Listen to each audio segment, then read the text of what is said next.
16 маусым күні Ұлытауда ұлттық құрылтай өтті. Құрылтайға қатысқандардың бірі Ахмет Байтұрсынұлы атындағы Тіл білімі институтына басшы Анар Фазылжан болатын. Ол өзінің Facebook парақшасына президент латын графикалы әліпбиге көшуден бас тартты деген жалған ақпарат екендігін жауап берді. Құрметті қауым, қадірлі әріптестер, бүгін Ұлытаудағы ұлттық құрылтайға қатыстым.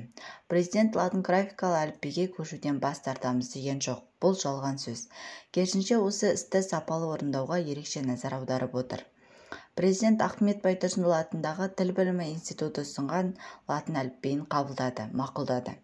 Тек енді осы әліпбидің тілтанымдық базасы, емле ережесі мен емле анықтағышысы және емле сөздігін тиянақтап, әзірлеп алу жөнінде арнайы бізге тапсырма беріп отыр, деді ол.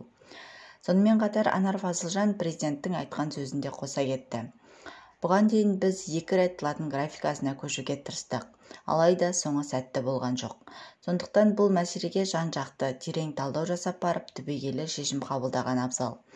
Кириллицадан латын әліпбиіне жасанды түрде тек сәйкес әріптерді өзгерту арқылы көшуге болмайды. Әйтпесе бұл үлкен қателікке апарып соғады.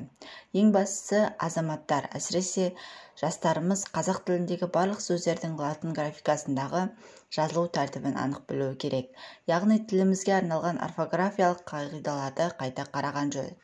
Мысалы, кириллица графикасындағы қазақ тілінің төл сөздеріндегі «ы» әріпі жиі кездеседі. Осы әріпті механикалық түрде латын графикасына көшірсе, ағылшын тіліндегі «у» әріпі әрбір тиісті сөзде пайда болады. Міне сол себепті мен Тіл білімі институтына қазақ тілінің жаңа орфографиясы туралы арнайы еңбек әзірлеуді тапсырдым.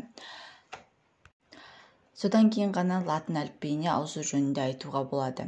Асығыстыққа жол бермеуіміз керек. Тіпті көшедегі билбордтар мен министрліктердің атауына қарасақ та жеткілікті. Тіліміз бұрмаланып кетті. Ашығын айту керек. Бұл қазақ тілінің табиғатына жат. Тіпті тілімізді мазақ қылу сияқты көрінеді. Мұндай үстірт жасалған тіл реформасының қажеті жоқ. Бізге нақты реформа керек. Тіл ұлттың жаны. Оған немқұрайлы қарауға мүлде болмайды.